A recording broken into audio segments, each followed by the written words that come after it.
It is without a doubt one of the most amazing urban-built waterfronts anywhere, and it is right here in Chicago.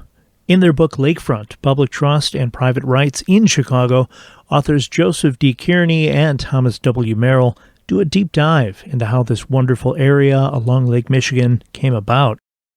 These guys are no slouches either. Kearney is Dean and Professor of Law at Marquette University, and Merrill is the Charles Evans Hughes Professor of Law at Columbia University.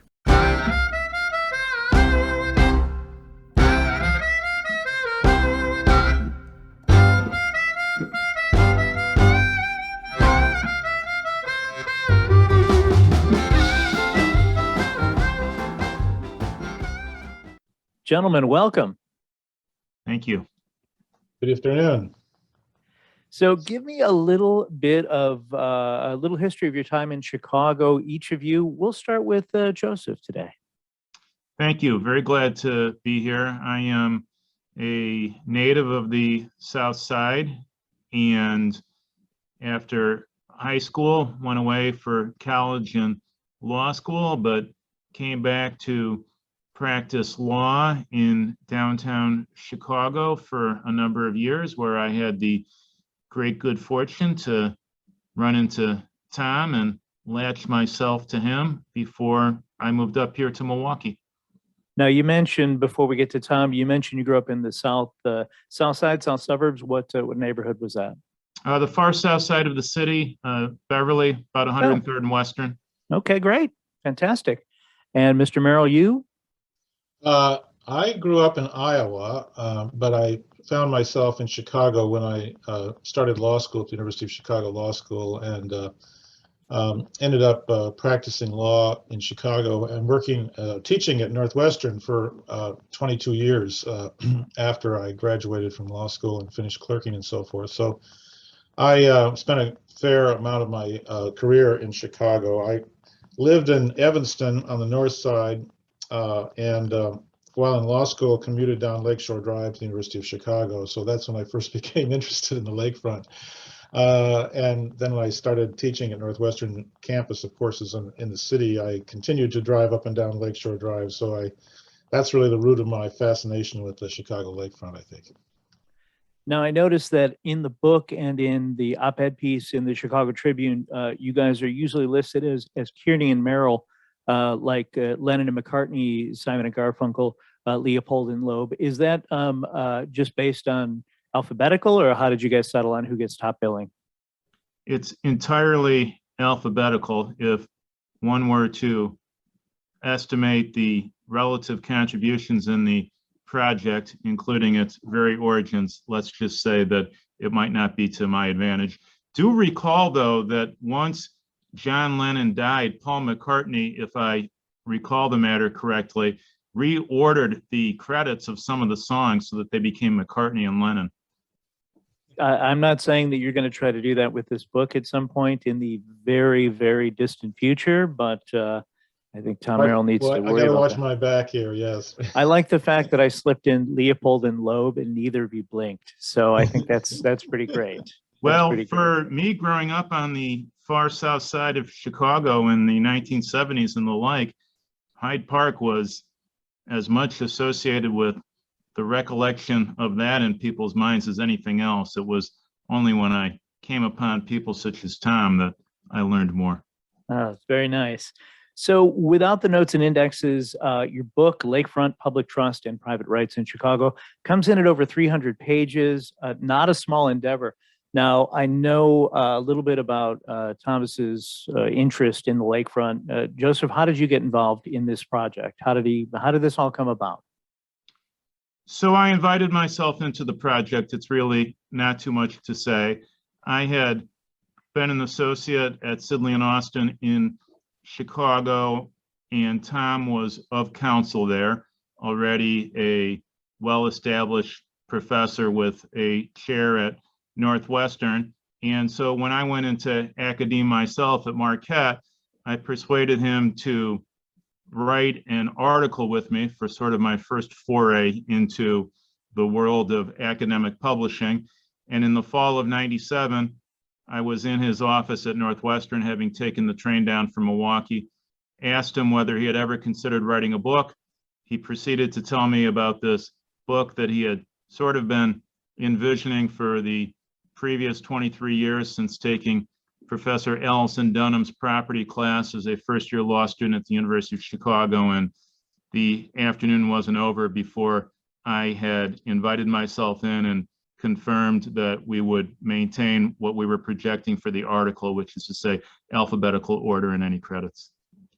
I like the idea that he was sitting on this for 23 years, and you were essentially the one to help kind of kick it into that next gear. So right, the next gear itself taking 23 years. Oh, see, that's the other tricky part. As for the book itself, it is very involved. It obviously has a legal bent, as both of you are very legal minded. Some of my favorite things, the ongoing unauthorized landfilling, I always find fascinating. A few of my episodes included the U.S. Steel South Works, which of course is mainly just slag that has created kind of its own area, and the Lincoln Park extension, which is where the fresh air sanitarium for babies was in the early 1900s. I wanted to talk a little bit. So part of that is also Streeterville, which for people listening who may not know, Streeterville is a neighborhood in Chicago, which, well, it used to not always look like big buildings and fancy stuff. It was named for George Wellington Streeter, who you describe, I actually wrote this down because I loved it so much, as the quintessential scoundrel, profane, pugilistic, a braggart, and contemptuous of all authority, which I love. So tell us a little bit about Streeterville, and either one of you can take it. Well, this being north of the river, and Tom having taught in the area for more than 20 years, I certainly defer to him. Okay, well, the area north of the river is kind of unusual in that it was developed initially by what we call natural accretion. The current in the lake sort of moves in a counterclockwise direction. So when the Chicago River was straightened out with these piers, the sand started piling up north of the river along these piers, and it wasn't too long before a fairly substantial amount of land was there, and various people started eyeing this as potentially extremely valuable real estate because of its proximity to the downtown area and so forth. And, our book describes a sort of fourfold competition to try to gain control of this land. One of the competitors was this guy, George Wellington Streeter, who was basically a squatter. He had various tales that he told about himself, including that he had discovered this new land by having a boat that he had commandeered grounding on the land, and he then declared that it was a district that was independent of Illinois and the United States, or both. And that he was declared himself the leader of this district, and then he had a band of followers who eventually congregated around him, and they essentially squatted on this area for multiple decades, and would try to repel any efforts to oust them with a show of force. Streeter had various wives and loyal followers, and when some of the landowners who thought they had a better title to this area tried to oust him, they would frequently be greeted by pots of boiling water or gunshots and so forth. And so it became quite a Wild West scene for quite a number of years. It was really only after Streeter died that the wealthy landowners finally succeeded in consolidating their grip on this area using a scheme in which the Lincoln Park District commissioners were the sort of principal agency. But there were other schemes as well. The Potawatomi Indians claimed the land, and some other people that had acquired some script from the Federal Land Office from a deceased war veteran claimed the land. So it was kind of a four-way fight for quite a number of years. And Streeterville, as a consequence, was sort of a bare, vacant kind of wasteland for a long period of time because of the great uncertainty that all this contestation created. And it took quite a long time to get all this finally resolved and and get development started. Of course, today it's one of the most fantastically developed areas in all of Chicago, with high rises all surrounding you on all sides. But initially, Streeterville was kind of ground zero for this four-way fight over who, in fact, was going to claim the final prize of this land. The old pictures of Streeterville always make me laugh, especially with George Streeter, just, you know, standing, to your point, looking defiant toward anyone who might come near, but just the boats and all the stuff just kind of, you know, willy-nilly all over the place. Just contrast to what it is now is Right. pretty amazing. Yeah. Amazing contrast, yeah. Speaking of amazing contrast, you talk a lot about Grant Park, which obviously a pretty big part of the lakefront. Originally, a lot of rails, a lot of parking, which has all kind of gone underground, and now it's this big open space. Another great line in your book, like most of the rest of the United States, Grant Park was created by the railroad, but came to be dominated by the automobile. So who wants to talk a little bit about Grant Park? Well, I can begin the process, and then I'll hand it over to Tom at a certain point. It's such a large and sprawling, not only part of Chicago, but part of the book with multiple aspects of it. The land that is now Grant Park was originally almost entirely underwater. The waters of Lake Michigan between what we know as Randolph and whether you want to call it 12th Street and Roosevelt Road lapped up against Michigan Avenue during much of the mid-19th century, and in much of that area, this, of course, was a great threat to the folks who had built some rather impressive structures, often called Terrace Row, along the west side of Michigan Avenue. South of Monroe Street, it was not really permitted to build anything, or even north of Monroe for that matter, simply because of the geography, and the structures were in danger of being washed away.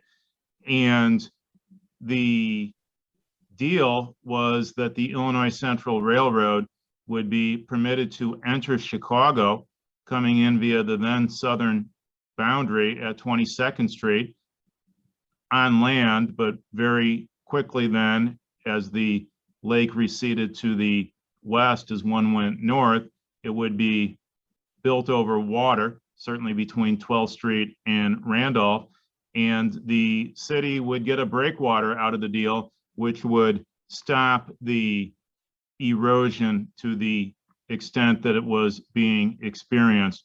Now, this was not the most popular deal with some of the landowners to the west, notwithstanding the advantage that it got them, because a railroad between you and most of the lake view can be noisy and unsightly and dirty.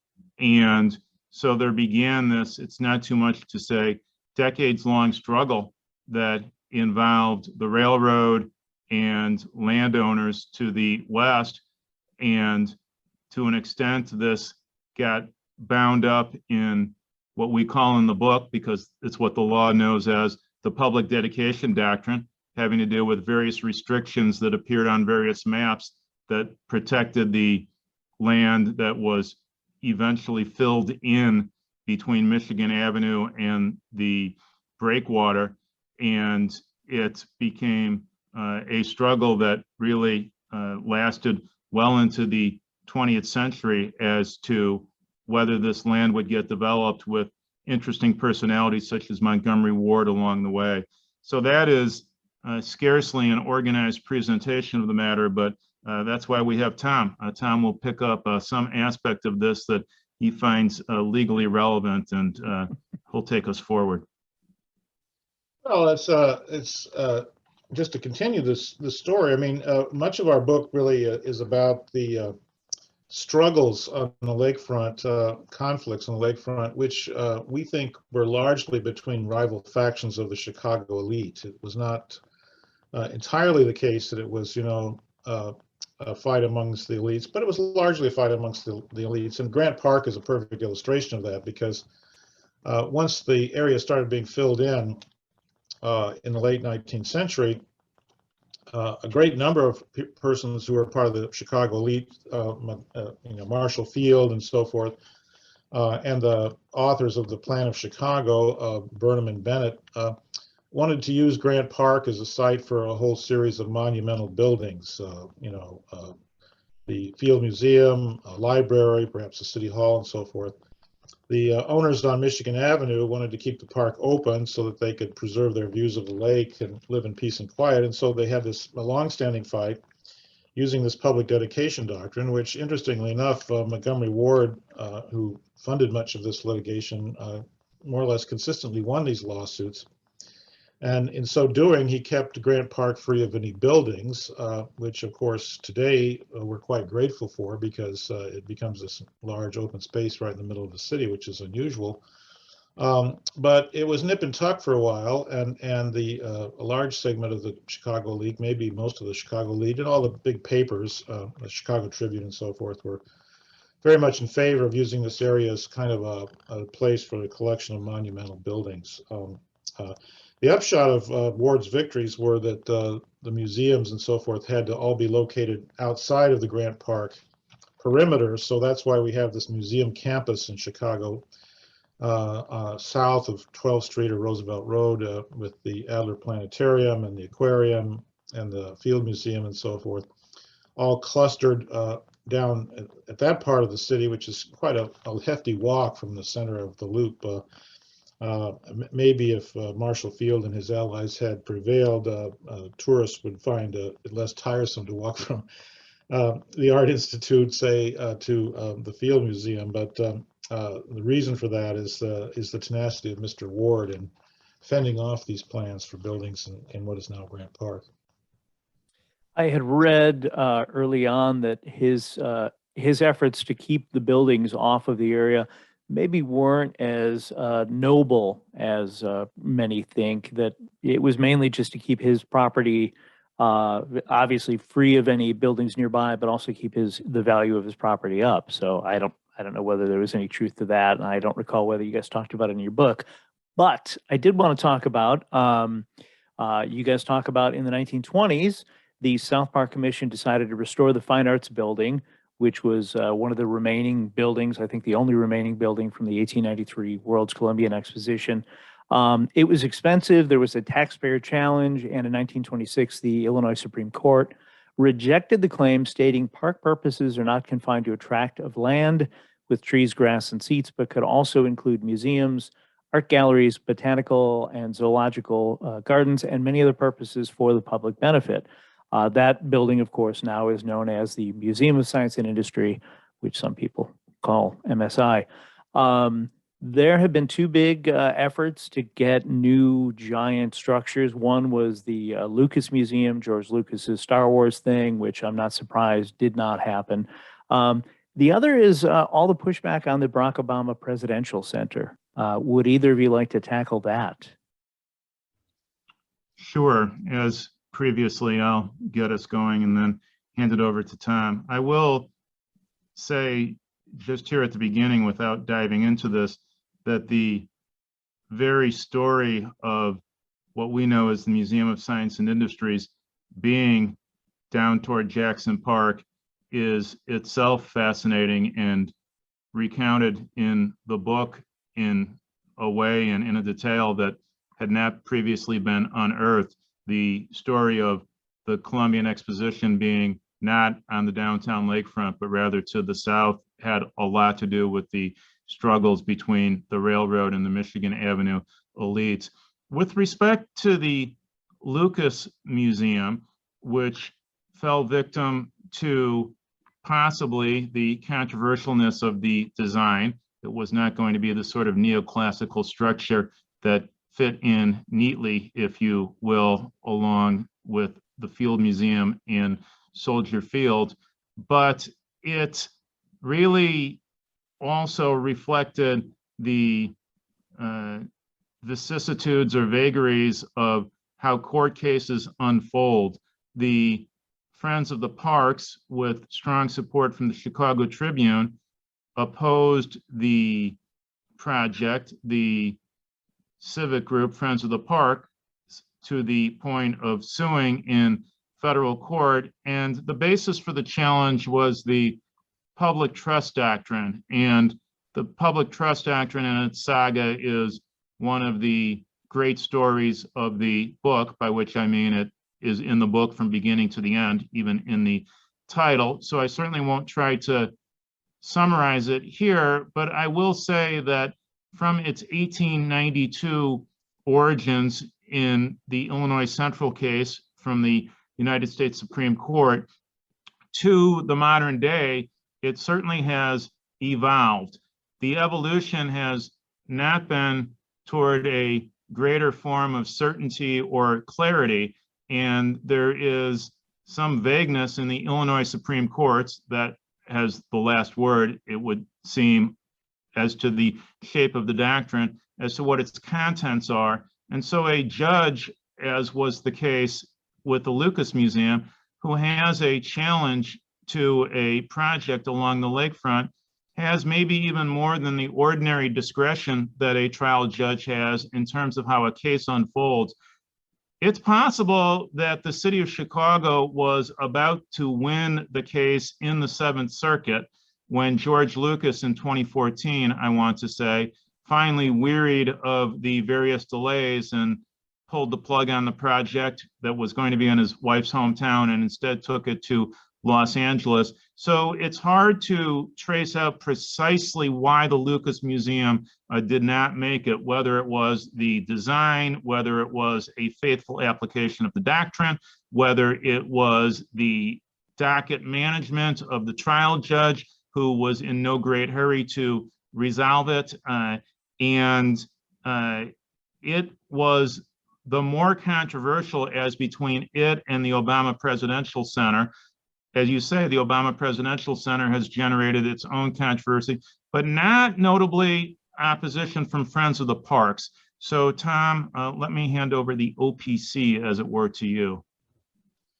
Yeah, so to clarify things a little bit here, the Grant Park area is protected by this dedication doctrine, which prohibits the building of any structures in the park. But the other areas of the lakefront, north and south, are only protected by this public trust doctrine, which is, as you pointed out, the Supreme Court, the Illinois Supreme Court decision in the case involving the Museum of Science and Industry. The courts had no problem with the idea of putting a museum on public trust land. So the public trust doctrine is not as hostile to building structures on land as the public dedication doctrine is. The issue in the OPC was interesting because a lot of the case turned on whether the Obama Presidential Center was really going to be built on public trust land or not. So eventually, the trial judge in that case came up with this three-part distinction, which I think has some merit, which was that you have to distinguish between filling land which is under navigable waters, like filling a part of Lake Michigan the way the Southworks did, or something like that. That's one category. A second category would be changing the use of some land that was previously filled, which would be the Lucas Museum was changing the use of the land from an asphalt parking lot to this funny-looking museum. And then there's land that's never been underwater at all. And so the big dispute in the Obama Presidential Center case was whether the land was ever under the water at all. And the judge found, I think quite correctly, that the land in question, which is on the west side of Jackson Park, was actually never submerged. And so the public trust doctrine has its weakest application to never submerged land. Consequently, the public trust challenge to the Obama Presidential Center didn't succeed. But that's a bit of potential clarification. Unfortunately, it's just one federal judge's view, and so it hasn't really been endorsed by the Illinois Supreme Court. But one big question about the public trust doctrine is, what kind of land or submerged land does it apply to? And then there are other questions about what sort of interests are prohibited by it, or permitted by it, and so forth. But The OPC looks like it's on track to go forward at this point. I think the litigation may carry forward in some nominal sense, but is unlikely to succeed any further. Got a couple more questions for you if you still have time. In researching this book, what was the most surprising thing for each of you to learn? I'll let you decide who goes first. I know you can't have the same answer, by the way. Well, in that case, I definitely should go first, lest I have to come up with two answers to the question. I think it, for me, to have been the saga to which I previously alluded, whereby there had been a substantial possibility that the Columbian Exposition of 1893 would in fact have been on the lakefront just east of downtown, what we now know as Grant Park. The planners got to a point of even projecting and releasing to the public renderings of the 5 buildings that would have been on the east side of Michigan Avenue between Monroe Street or Madison Street south to Park Row, as it was called. And it was primarily the intractability of the dispute between non-fair entities, which is to say the railroad to the east, as it were, and the Michigan Avenue owners to the west, that finally prompted the planners, who were operating on a tight timetable, to throw up their hands and say, we'll go to Jackson Park, which of course posed all sorts of logistical difficulties because the transportation was not set. So that was a little known aspect of what is otherwise a much well chronicled part of American history, which is to say the Columbian Exposition.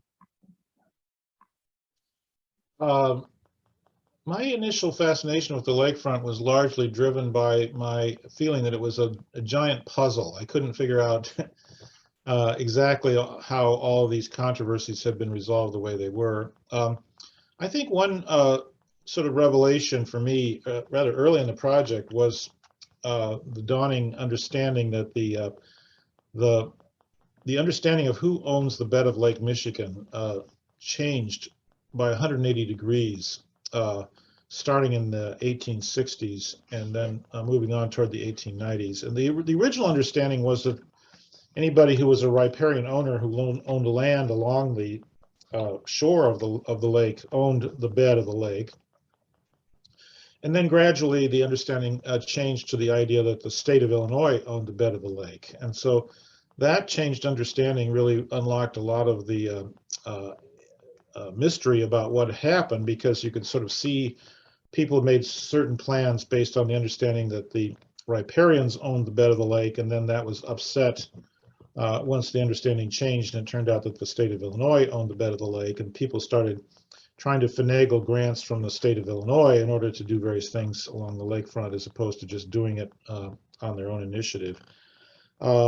Also, I think I had no understanding of how Lakeshore Drive was constructed north and south, and we uncovered this tradition, I guess you'd say, or legal device called boundary agreements, which was used to do that. The idea is quite simple, that the park districts couldn't really afford to buy out the riparian rights of all the landowners that had land along the shore of the lake. So what they did was they entered into a contract with the riparian owners in which the boundary would be located about 100 feet into the lake, fictitiously. And then that agreement would be submitted to a court, approved by the court. And once the court approved it, and there was no publicity about this, the public was unaware mostly that this was happening, the riparian owners could then fill in their extra 100 feet, which would be their compensation for giving up their riparian rights to the park districts. So this explains how the park districts were able to build the Lakeshore Drive north and south without incurring substantial expense, without having to condemn using eminent domain powers the riparian owners' rights and so forth.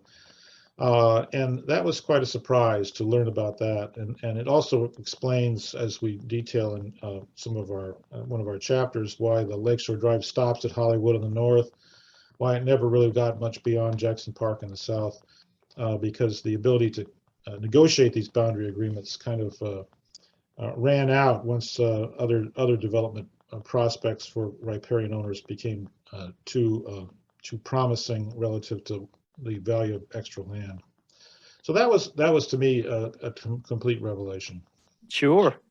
What do you think Daniel Burnham, of course, one of the authors of the 1909 Plan of Chicago, would think if he saw the lakefront today?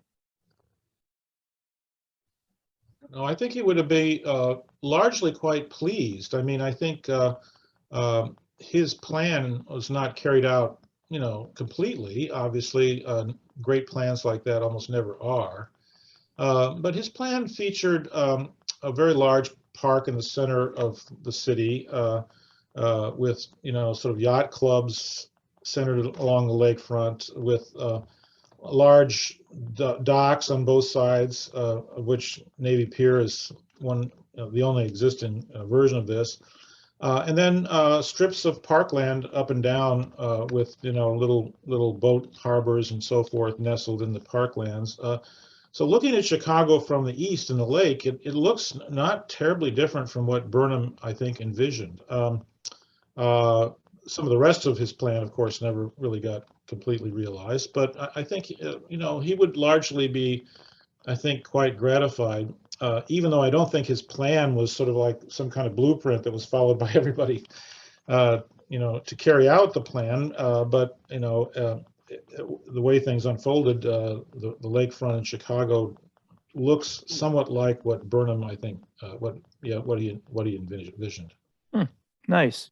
Last question for Joseph Kearney, since you are based in Wisconsin, not too far from Chicago. I imagine maybe you still get back a little bit, but in I do studying, from time to time. Oh, you do? Good.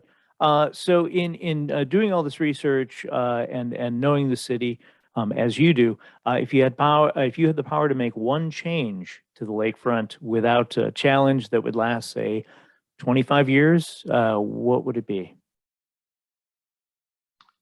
Well, I will begin by saying that I grew up a long way from the lakefront at near 103rd and Western. And so part of the appeal of the project for me, even though I had, of course, practiced in downtown Chicago, was to get to know it better.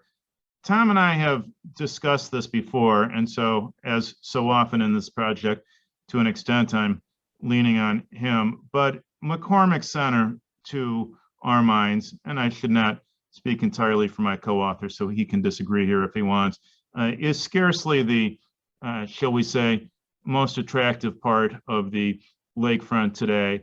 And that would be something that strikes me as suboptimal. I will say, though, to get the law into it a little further, some clarity about what used to be the site of the Southworks plant on the far southeast side. It's gone by different names, as you know, since the Southworks were closed and then dismantled in the 1990s. 8080 South Lakeshore Drive may be the current name. That has really suffered because of the uncertainties of the law and the doubts that developers, this is at least how we unpack what has or has not been going on, as to whether they could get secure and reliable title for development there. It's not really being used for anything to speak of right now, right? And so whether it were a residential development or even an industrial development, not that that seems to be the trend for the lakefront, or a first-rate park, something apart from what it is right now would be to the city's advantage. It is a magnificent bit of land down there, at least potentially so. Because you can see downtown, right? You're not just on the lakefront, yeah. but you are curved out to the east, and so you can see downtown as well. And Thomas Merrill, the same question goes to you. What would you change about the lakefront? Well, I don't disagree with what Joe said. I think the again, the failure to complete the drive and associated parks all the way from the southern to the northern border of Chicago, I think has been unfortunate. If the drive had been extended all the way to the south, then I think the Southworks land, some almost 600 acres, would not be undeveloped today. I think that there would have been a way to get from that into the rest of the city of Chicago, and that would have been developed by now. And I think the extraordinary congestion that you see on Sheridan Road going north of Hollywood is another problem that would have been alleviated by continuing the drive all the way to Devon. I don't think we needed I think the Chicago lakefront is kind of a nice mix. It's not entirely parkland from one end to the other. It's got some beautiful skyscrapers and shopping areas in the Randolph to River area and in the Streeterville area, and now clustered around the museum campus type area on the south side. I think that's okay. I do think that it's vitally important to keep the parks up and to expand them, particularly on the south side, where the park has never been quite as extensive as it has been on the north side. And some flexibility, I think, is appropriate, giving the park districts control over those areas, but perhaps a little bit more flexibility and a little bit more revenue to build out those parks and protect them. The book is called Lakefront, Public Trust and Private Rights in Chicago. My guests today, and watch this, Thomas Merrill and Joseph Kearney. See, I switched you two around just to give one of you a chance to be up front. Gentlemen, this has been wildly informative. I feel like I will need to read this book at least 3 or 4 more times to even understand a tenth of what you guys wrote. But thank you for writing it. I feel like it's going to be an invaluable reference for quite some time. Great. Thanks Thanks very much for the opportunity. Thank you. Oh,